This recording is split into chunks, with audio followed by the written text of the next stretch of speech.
His Holiness, the 14th Dalai Lama, is the spiritual and temporal leader of Tibet's people and exiled government. In 1959, he dramatically escaped into exile and established the Tibetan government in northern India. The Dalai Lama has dedicated his life to the promotion of world peace. To this end, he was awarded the Nobel Peace Prize in 1989. Religious harmony and the preservation of Tibetan culture are also two of his main concerns. Throughout the last 50 years, he has traveled around the world, sharing his wisdom and Buddhist teachings. Thank you.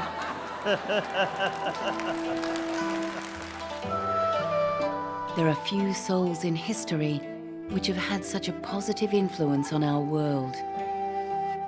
No person alive today can rival his simple and profound message of love and compassion.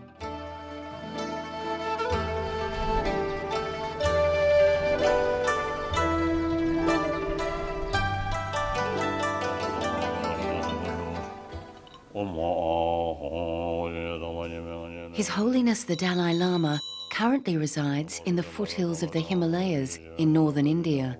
Here, the Dalai Lama is visiting the Kyoto Monastery, which is a sanctuary of Tibetan culture and Buddhist teachings. The life of a Kyoto monk is a life of practicing loving kindness and compassion for the benefit of all. The monks do this by the practice of the tantric arts, including harmonic chanting.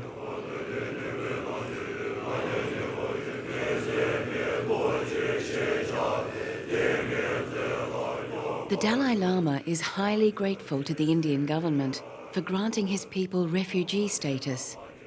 Now, last nearly 50 years, the field where government of India can do, they extend maximum help. The Dalai Lama's journey into exile is a triumph of the human spirit over occupation and persecutions. The lineage of the Dalai Lama spans back over 300 years. After the death of the 13th Dalai Lama, Thupten Gyatso, in 1933, the Regent Lama, seen here, and the High Lamas found a boy, Lamo Dandu, they believed to be his reincarnation. Amongst many serious spiritual tests, the boy was presented with a number of identical ritual implements, only some of which belonged to the previous Dalai Lama. The boy recognized these implements, passed all the examinations, and was declared the 14th Dalai Lama, Tenzin Gyatso. In 1940, he was taken to the Potala Palace, where he was officially installed as the spiritual leader of Tibet. At age 6, His Holiness began his monastic education and training. By 1950, Tibet was under the heavy influence of the Chinese military. At the age of 16, His Holiness was called upon to become the head of state of the Tibetan people.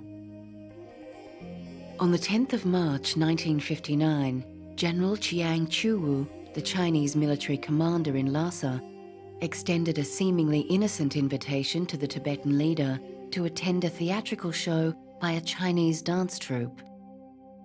When the invitation was repeated with new conditions, that no Tibetan soldiers or bodyguards were allowed to accompany His Holiness, an acute anxiety befell the Lhasa populace.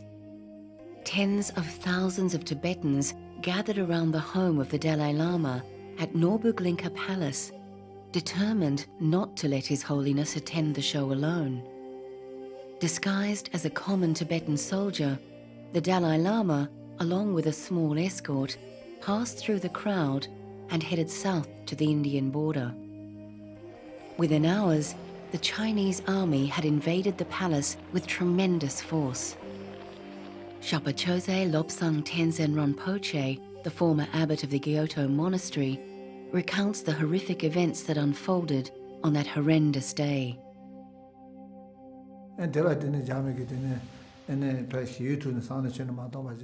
the Chinese used disproportionate amounts of violence to put down the demonstrations.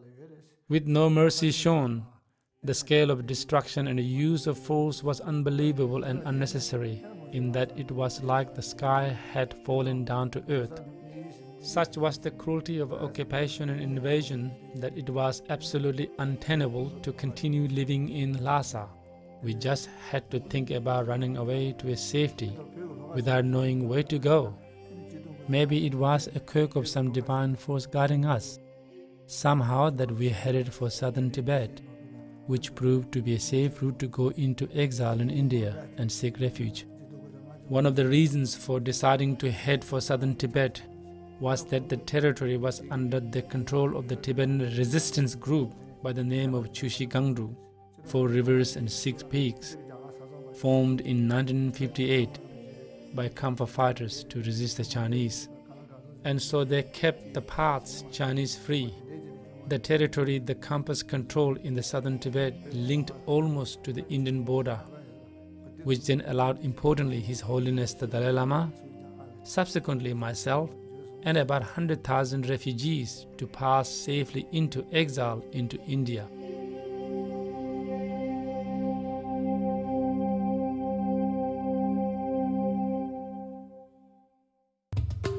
Three weeks after leaving Lhasa, the Dalai Lama and his entourage reached the Indian border. From there, they were escorted by Indian guards to Bomdila. His Holiness met with the Indian Prime Minister Pandit Nehru, who had already agreed to provide asylum for the Tibetan refugees. Most of the Tibetan refugees were moved to road camps in the hills of northern India. In 1960, His Holiness the Dalai Lama took residence in Dharamsala. In 2005, the Dalai Lama opened the new Gyoto monastery in Dharamsala. Only about 60 Gyoto monks escaped to India to be with the Dalai Lama. Today's monastic community in Dharamsala has grown to a population of over 500 monks. Thanks to the continued support of the Indian government and generous donations from Tibetan foundations around the world, the Gyoto monastery has managed to nurture and preserve the ancient rituals and traditions of Tibet's rich history. Since being forced into exile, the Dalai Lama has been actively engaging with the global community, sharing his wisdom of Buddhist practices and seeking support for Tibet's plight. In 2008, he took to the stage of the Royal Albert Hall in London. Not sort of going to meditate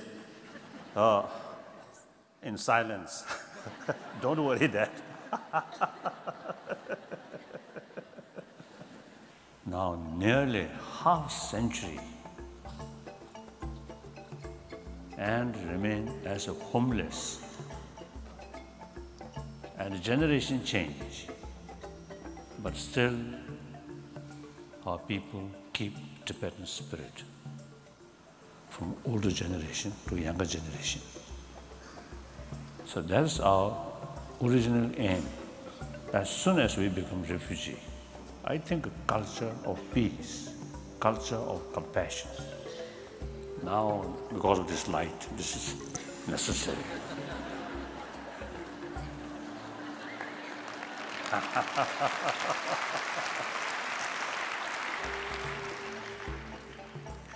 This is not red hat sect, or yellow hat sect, or blue hat sect, or nothing. This is something practical.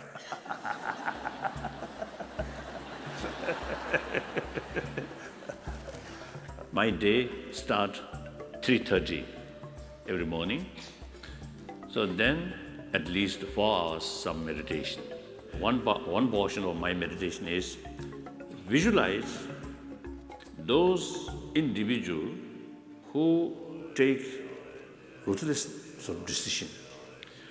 So visualize these things and then take their anger, hatred, suspicion, and give them compassion, spirit of forgiveness, patience, like that.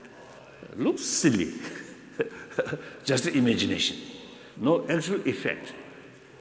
But the practitioner's emotional level, immense benefit. But the person who carried these wrongdoing, that actually really deserve our compassion, our sense of concern, because they are wrongdoing. So from the Buddhist viewpoint, they have to face consequences.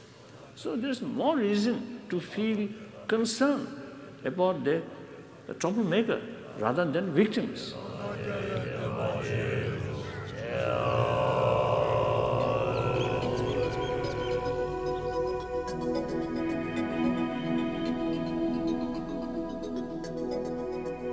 The Dalai Lama's first commitment within his teachings is the promotion of human values. These human values include compassion, forgiveness, tolerance, contentment, and self-discipline.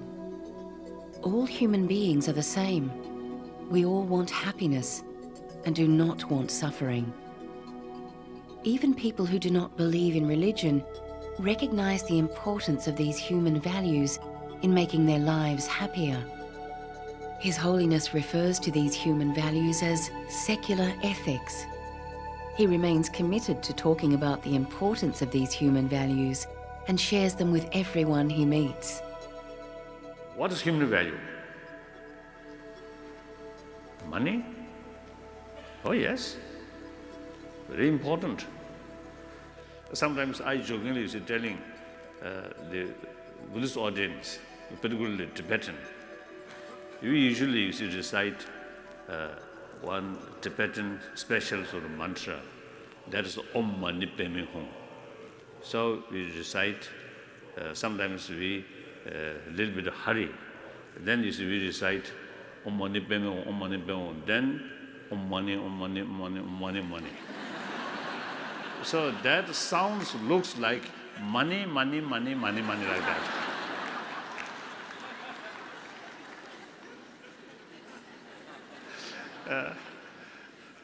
So maybe dollar money, or pound money, like that. So, but they, of course, what I think value.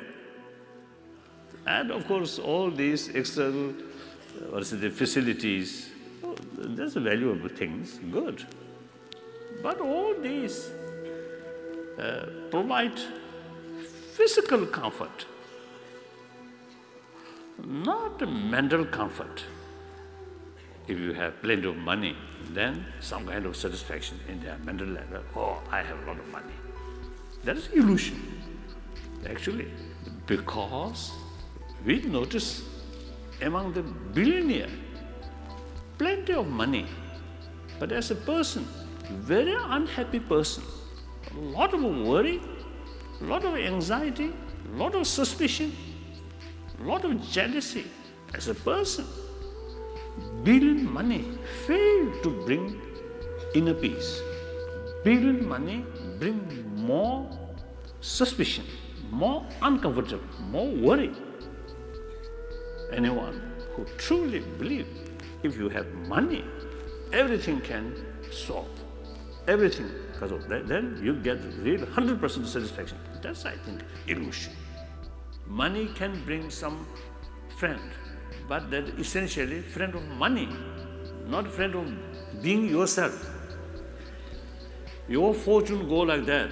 You become richer, richer, richer. You found more friends. When your fortune goes like that, then these friends also, I think, will disappear. Even you want to telephone, they may not answer. Isn't it? So these friends are not genuinely your friend, but a friend of your money. Isn't it? So therefore, the real friend only come out of the sense of concern or respect. Respect then develop genuine sense of concern or compassion. And main point is That is a seed of happiness, seed of inner calmness, inner strength. More inner strength, self-confidence. Self-confidence, less fear. That automatically develops some kind of close feeling towards the rest of the human being. Compassionate attitude open our inner door. As a result, much easier to communicate with others. If too much self-centered attitude, then fear, doubt, suspicion, these come. As a result, our inner door closed. Then very difficult to communicate with others. The way to promote human value, which is basis of our inner peace, that is very important factor for happy life, including healthy body. The Dalai Lama's second commitment is the promotion of religious harmony and understanding amongst the world's major religious traditions. Despite philosophical differences, all major world religions have the same potential to create good human beings. It is therefore important for all religious traditions to respect one another and recognize the value of each other's respective traditions. As far as one truth, one religion is concerned, this is relevant on an individual level. However, for the community at large, several truths and several religions are necessary. Promotion of religious harmony, if you have sense of global responsibility, every human being, including non-believer, even those people who criticize religion, who anti-religion, they also human brothers and sisters. So once we develop that, then of course those people who have different religious faith, no problem. It is their right. So actually all religious tradition, all major religious tradition, you see, carry message of love and sense of brotherhood, sisterhood.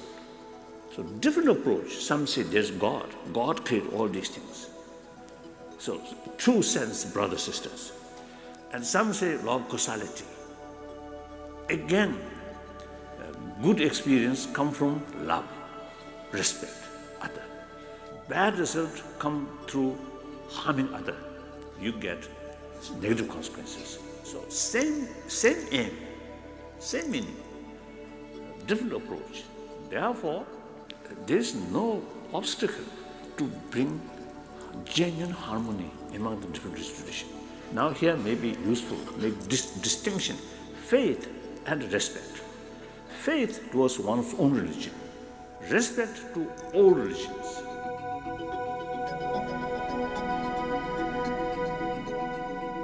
The Dalai Lama's third commitment is to the Tibetan issue.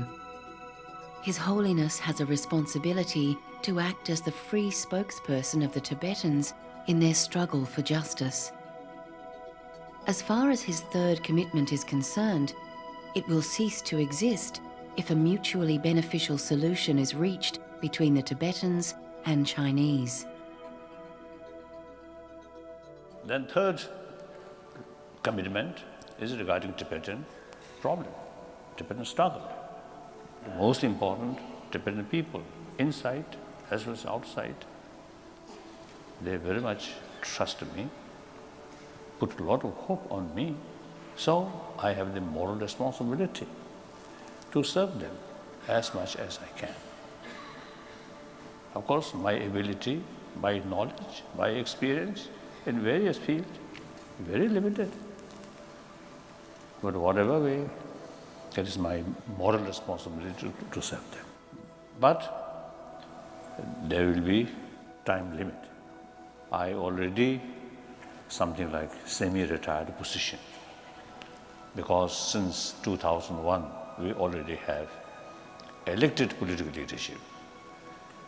So my position something like senior advisor. Most cases, political leadership listen my view but sometimes it doesn't. It's good. And also, you see, my part, some of his policy, I have some reservation, but I always remain quiet.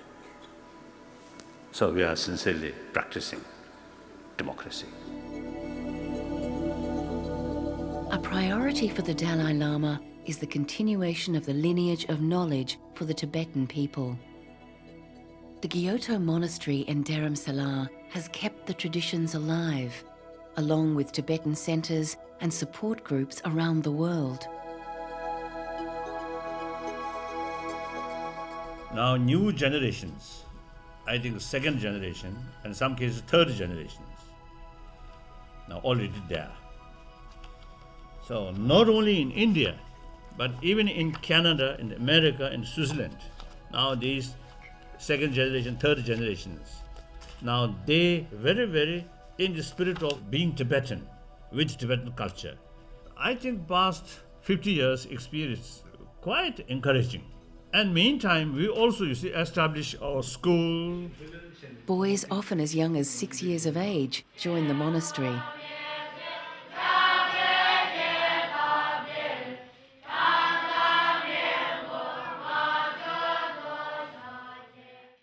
I was 13 years old when I came to monastery, and I feel very good to come in monastery. And I came with my own self in monastery. I told my mother I want to go to become a Lama. For that I came here. I was very exciting to see Dalai Lama, and I got to see Dalai Lama from near, and I was very happy. And you know, Dalai Lama is very big Lama. And why he is Lama? And he is like a God. Whenever he dies, and he is coming again to earth, and he's making the peace higher and higher. And he's very good for peace, and he is our Lama, very big Lama.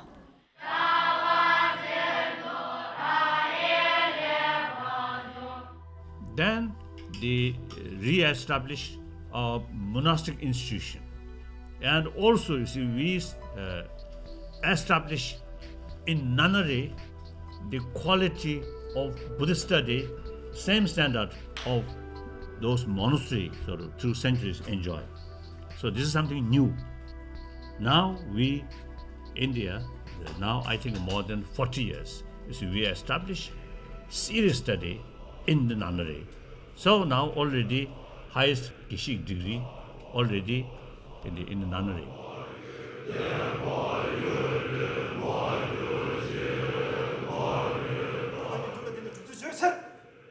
With help of Indian government, I think among the refugee, political refugee, I think we Tibetan become most successful refugee community. So it is very good. You see, this so far, you see, these really doing very well. The Dalai Lama's role as the spiritual leader of the Tibetan people has been pivotal over the past 50 years.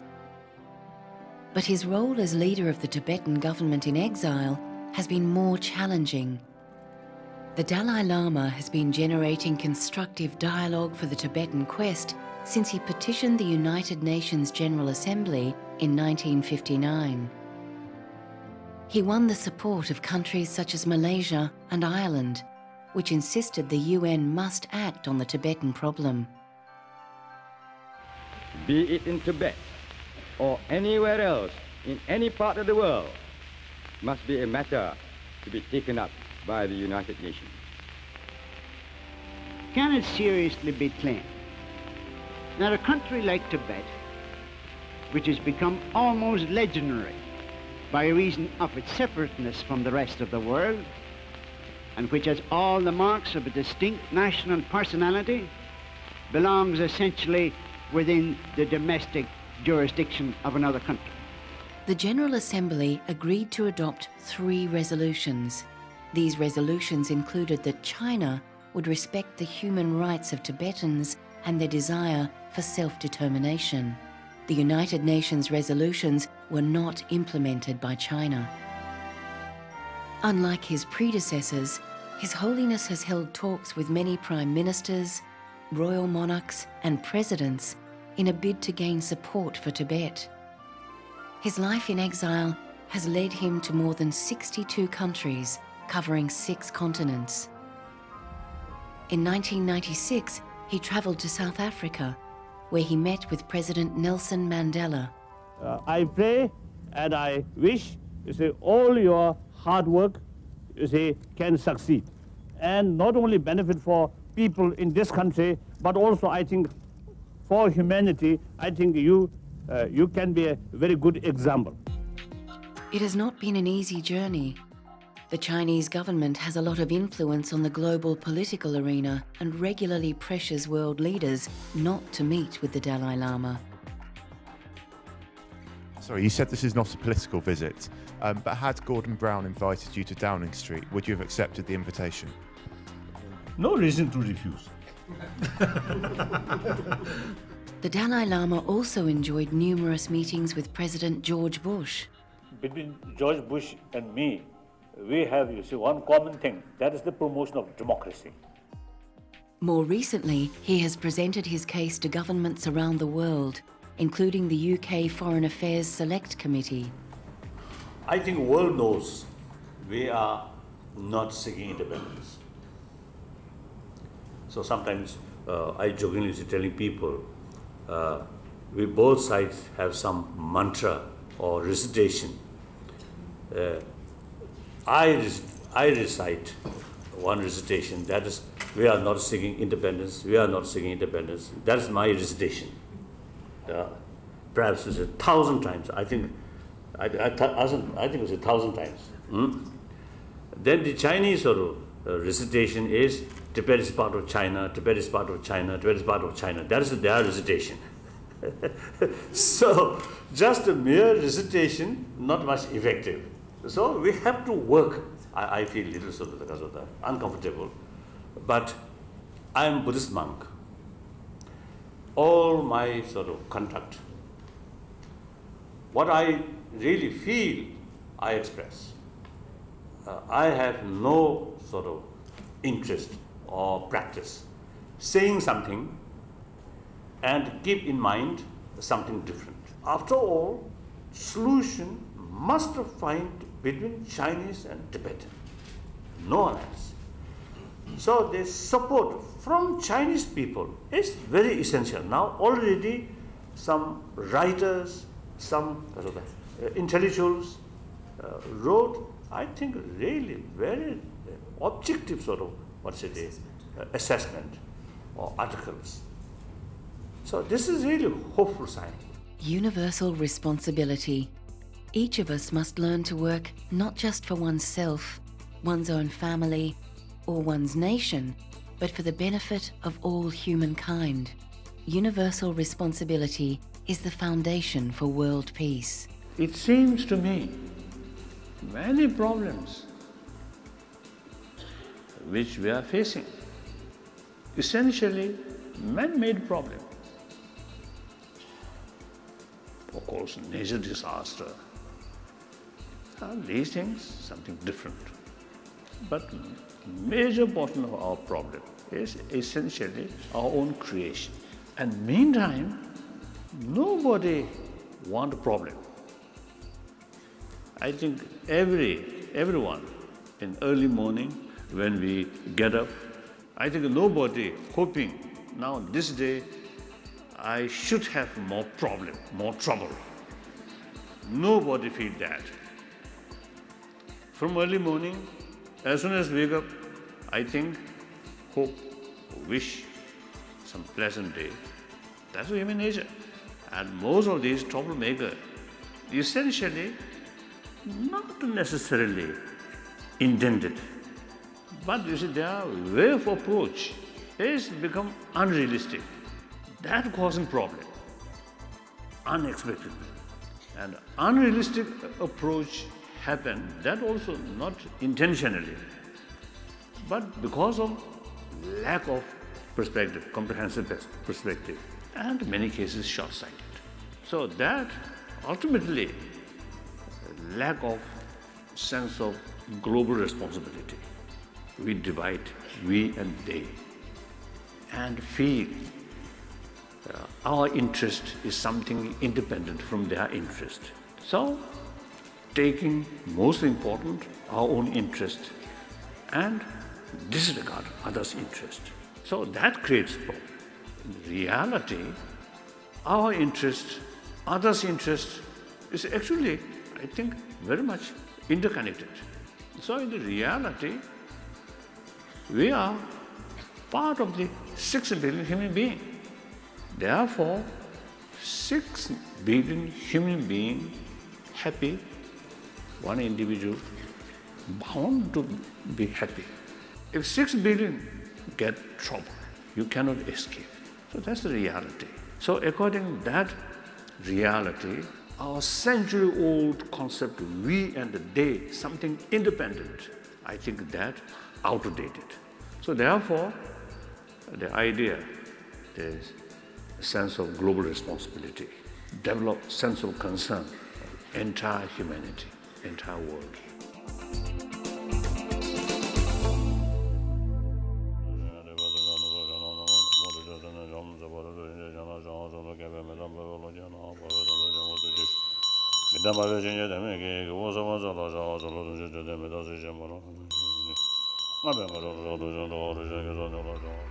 Throughout his spiritual and political career, the Dalai Lama has received numerous awards and honors, including the Congressional Medal.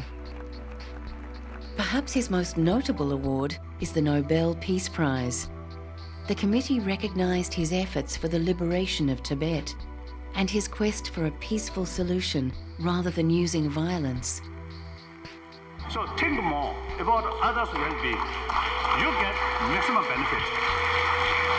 So, thank you.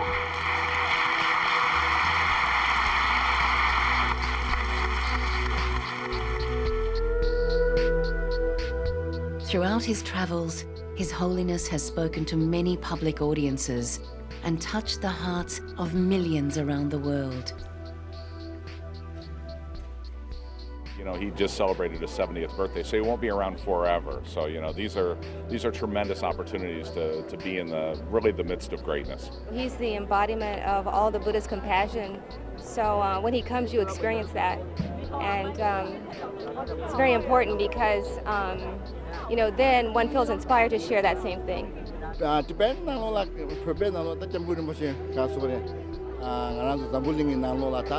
she kasore from she maybe in Zanda she did kona kamerang get then I think she kasore she stumbling in Nalola kaso kunge shukchimbo by the I think I prepare and she gave me samagi and she nangu or what in La Casa who's in Nangu or then Egypt Tama doing anything as a Kabushi would only come going to put the Chidata Tembe when doing the way. In 2009, His Holiness visited the remote Indian town of Tawan in the eastern Himalayas region bordering China. The close proximity of this visit to Tibet concerned the Chinese government greatly. The local populace practice Tibetan Buddhism and speak a tongue similar to Tibetan. We were very skeptical whether his visit would be possible or not, because the decisions are taken at the higher authority, at the central level. The government of India takes the decision. Otherwise, we were longing to have him here at any cost. So we all public of Tawang are very, very happy, and he's God, and we feel that God has arrived at our place, and we are very, very, very happy. Foreigners regularly travel to Dharamsala in India to hear the Dalai Lama's teachings. I feel some joy, sparing all away. People are very happy to see their Dalai Lama. We are coming from Korea for almost 300 people come to take His Holiness teaching. So traditionally, 2 weeks after the Lhasa date, His Holiness will give a teaching on the past lives of the Buddha. He's been doing this for many years, even this in Tibet formerly.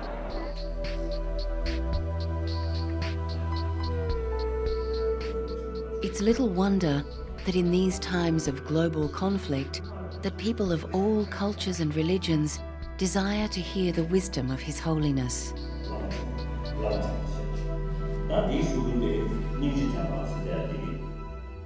Our century, whether we like it or not, become like century of bloodshed, century of war, century of violence. There are those problems which our generation started. Now let's solve these, our younger generation. So hopefully now our younger generation, which belongs to this century, 21st century, I think in order to have a peaceful century, the peace does not mean no longer any conflict among humanity. Conflict bound to happen. So in order to keep peace, in spite of this conflict, the only realistic method is spirit of dialogue. Respect others' right, understand their viewpoint, then in the sense of brotherhood, sisterhood, and try to solve in the spirit of reconciliation and compromise. So I often use it telling, share with people, now let us try to create this century should be century of dialogue. Then I think the real possibility of peace.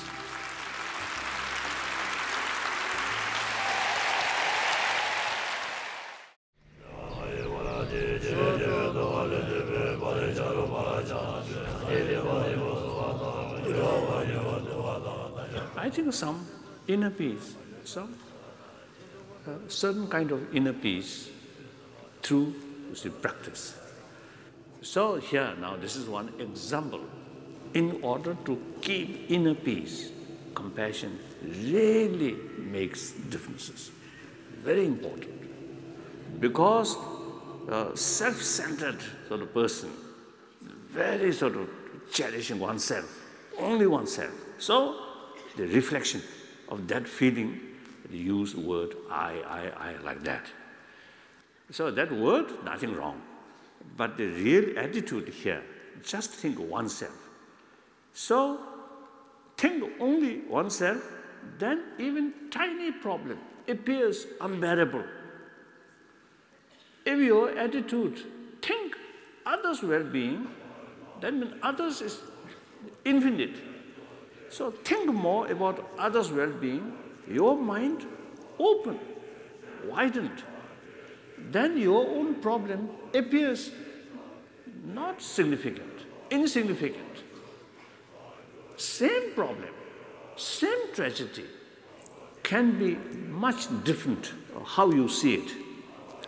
This angle, you can see something very bad. From this angle, oh, okay. That often, you see, happen. Therefore, the compassionate attitude really widened. So one's own problem, then not much sort of seriousness. So that, I think, makes differences, our inner peace. The way to promote human value, which is basis of our inner peace, that is very important factor for happy life, including healthy body. Some scientists actually, you see, told me, anger, hatred, fear, actually eating our immune system. Compassion, increasing or strengthening our immune system. So therefore, health viewpoint and peace of mind, in both cases, warm-heartedness is key factor.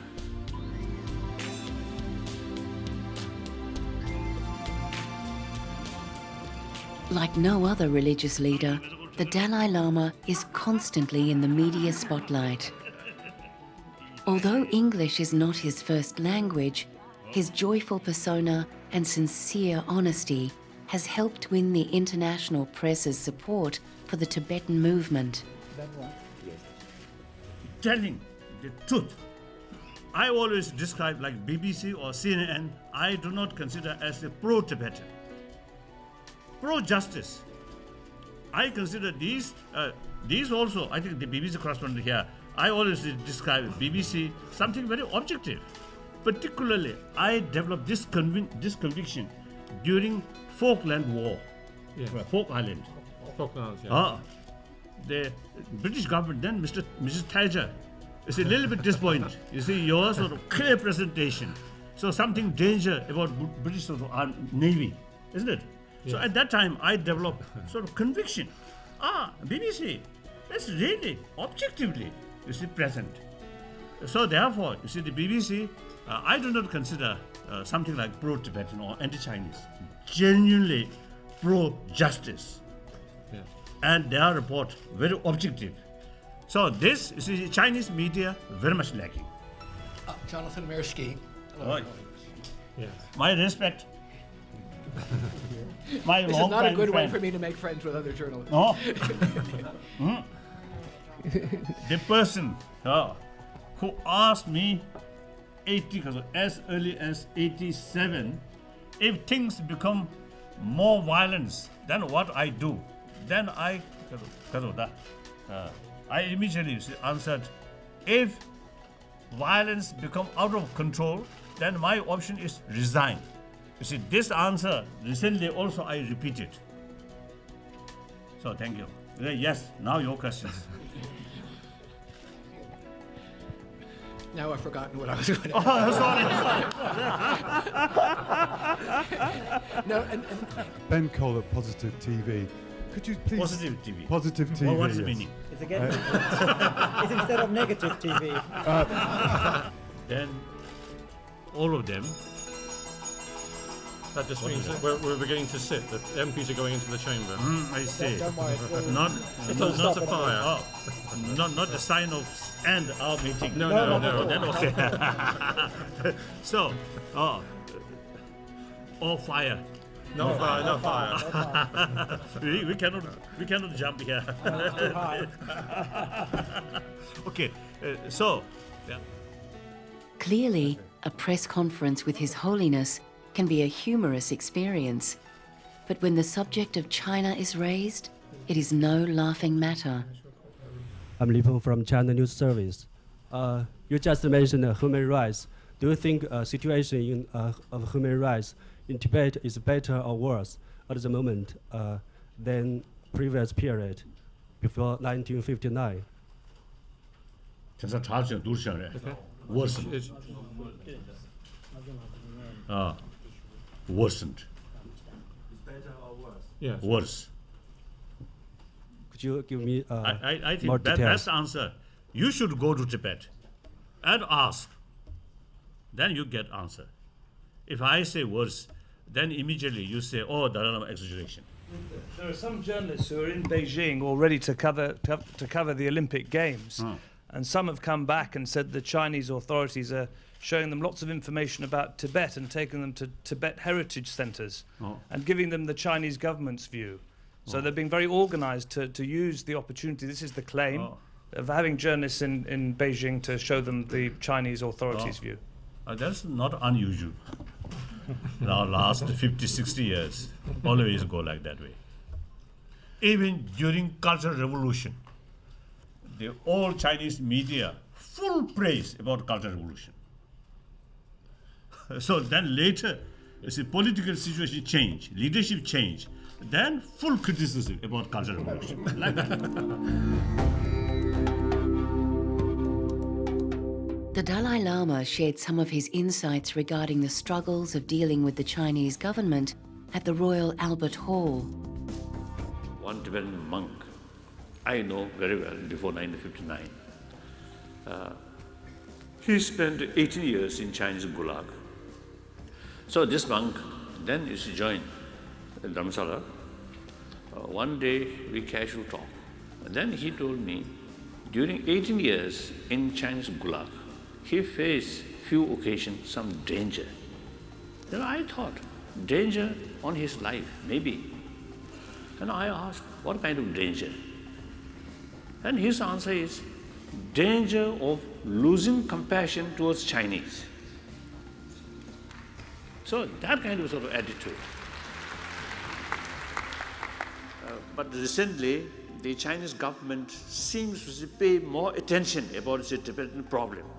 So, and also I think because of the worldwide sort of clear signal about your concern, I think that this definitely impacts in the leaders of Chinese government. So please continue your sort of expression of solidarity, expression of your concern, really helpful. And then wherever you find sort of opportunity, talk with Chinese brothers, sisters, then talk, educate. Because some of the Chinese, they have no fuller information about the reality. So sometimes they really got the feeling we Tibetans are anti-Chinese. This is absolutely not.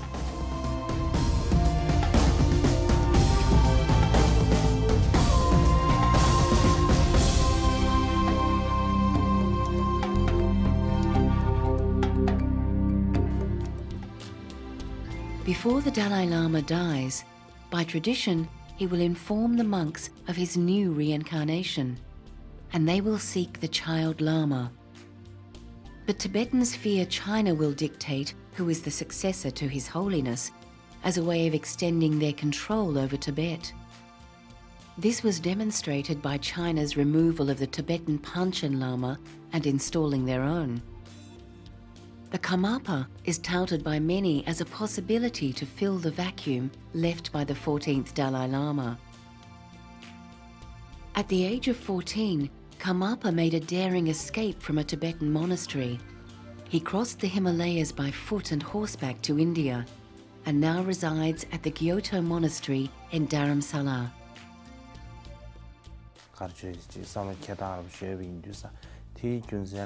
I definitely feel I can be the bridge between the two, the old Tibetans and the youth of today.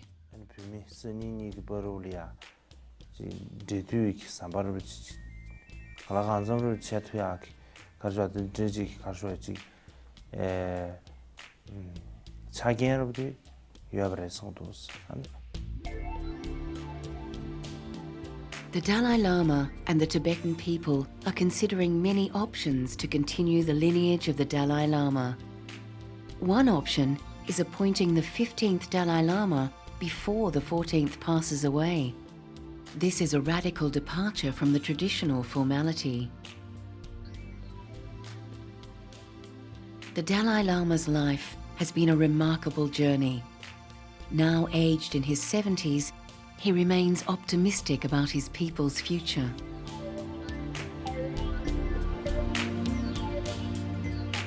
Now hopefully the Chinese leadership should use more common sense rather than emotion. Then I think the future is bright. Of course, this moment we are passing through a difficult period, but this is impermanent. His Holiness concludes each day with prayers before retiring. He often cites a favorite verse, found in the writings of the renowned 18th century Buddhist scholar saint Shantidewa. For as long as space endures, and for as long as living beings remain, until then, may I too abide to dispel the misery of the world.